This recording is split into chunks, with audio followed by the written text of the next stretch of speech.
is locked and we have good to send that command. We have 31 minutes and 32 seconds for our support. Go for stats buffer dump. What you're looking at with a telescope, of course, is the light from billions of light years away. So the further you look, the more you're going back towards the Big Bang and understanding how the universe was formed. The Webb telescope will be groundbreaking because it has capabilities that are different than the Hubble Space Telescope.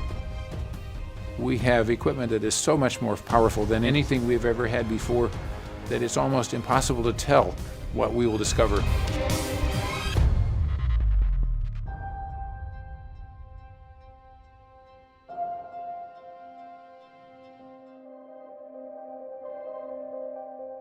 Hubble's accomplishments include something called the deep fields. Looking out into space and collecting light, sometimes for many days, these deep fields have revealed visually to us a universe absolutely teeming with galaxies, hundreds of billions of galaxies. One of the neat things about the ultra deep field, and one of the things that made it so unique was how long it took us to take that image. There's an exposure time that's expressed, I think it's 11.2 days. There's a very, very long exposure time. But probably what's more important is how many orbits it took us to do that. 400 orbits of Hubble data to take that image. You only get 15 orbits a day. To take 400 orbits and say, we're going to observe this one spot in the sky for 400 orbits. And the really unique thing about that was they picked a spot where there wasn't anything. They looked and they said, there's absolutely nothing here. And they said, you want to spend 400 Hubble orbits looking at nothing? And they said, yes, because we want to see what it can see. And I think the results from the science, I mean, it was amazing. What they saw was spectacular.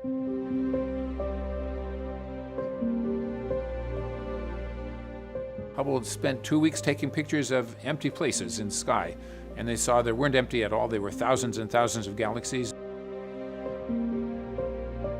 We were amazed how many galaxies we've found, and we continue to go back to that portion of the sky to increase that visibility. The Hubble Space Telescope is an outstanding time machine. It's incredibly important for our studies with the Hubble Space Telescope to realize that when we're looking at a galaxy, we're seeing it as it was millions of years ago, sometimes billions of years ago. It's taken that long for the light to get to us. What you're looking at with a telescope, of course, is the light from billions of light years away. So the further you look, the more you're going back towards the Big Bang and understanding how the universe was formed.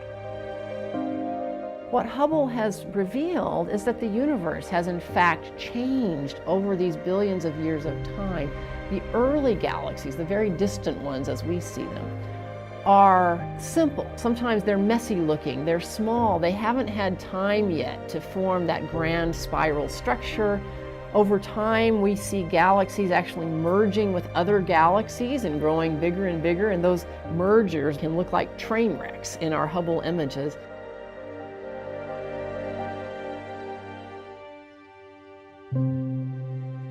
These very, very deep exposures that Hubble has been able to take, we have seen right to the edge of the universe, 13.5 billion years. When Hubble was first designed and envisioned, it was never thought it could actually see that far out.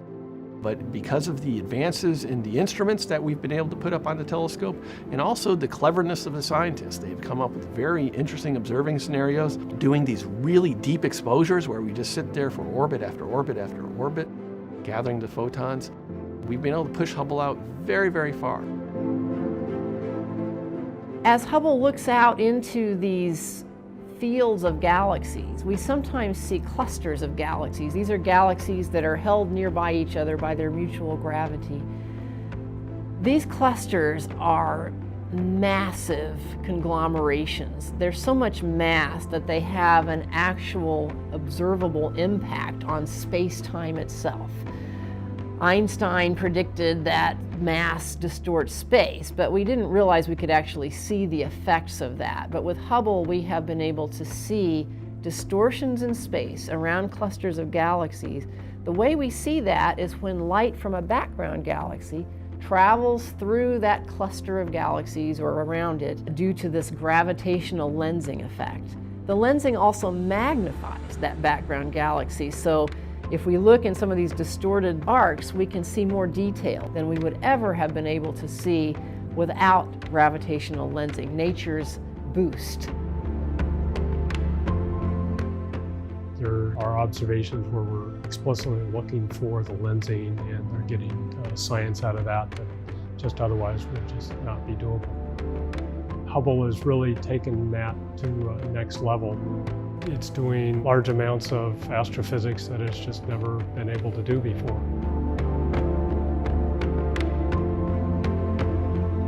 Some of what we're doing with Hubble is to prepare for the new James Webb Telescope, which we anticipate launching in 2021, which will be able to see farther into the infrared part of the electromagnetic spectrum. That enables us to see some galaxies that are difficult for Hubble to see because they're so far away that their light is traveling through us through expanding space and gets stretched out into redder wavelengths, often far into the infrared part of the spectrum, even sometimes beyond what Hubble is able to detect well. The Webb telescope will give us more information about some of those very distant galaxies. The James Webb Space Telescope is the follow-on telescope after the Great Hubble Telescope. It extends the discoveries of Hubble into the infrared spectrum region. We think that the first objects that grew out of the Big Bang material probably happened in about 100 million years after that start. And we think the Webb telescope can pick them up. They're rare, they're hard to find, but they should be there. The farthest we've been able to see with the Hubble telescope goes back about 800 million years after the expansion began. So we think we get much closer to the first objects with the Webb telescope. Hubble gives information that the Webb telescope cannot give about visible and ultraviolet emission from things in the universe. And when we have all that information coming in at the same time, it's like a banquet of scientific return. Now when we get the complete picture of every wavelength you can possibly see from ultraviolet to infrared, we hope to have the story of the growth of the first galaxies from the primordial material. So that will be a huge accomplishment that depends on both pieces of equipment, the Hubble telescope and the James Webb telescope working together. So astronomers are very excited about this probability that we'll have both the Hubble Space Telescope and the Webb telescope operating at the same time for quite a few years. That will give us an abundance of new understanding about the universe. And already right now with Hubble, we're doing preparatory observations for the Webb telescope. We're using Hubble to do things, for example, like surveying distant galaxies to find out which ones would be prime targets for the Webb telescope. In fact, scientists around the world are proposing observations with Hubble right now specifically to help us learn information that will be useful for making the best use of the Webb telescope as soon as it's launched and gets going in its science observations.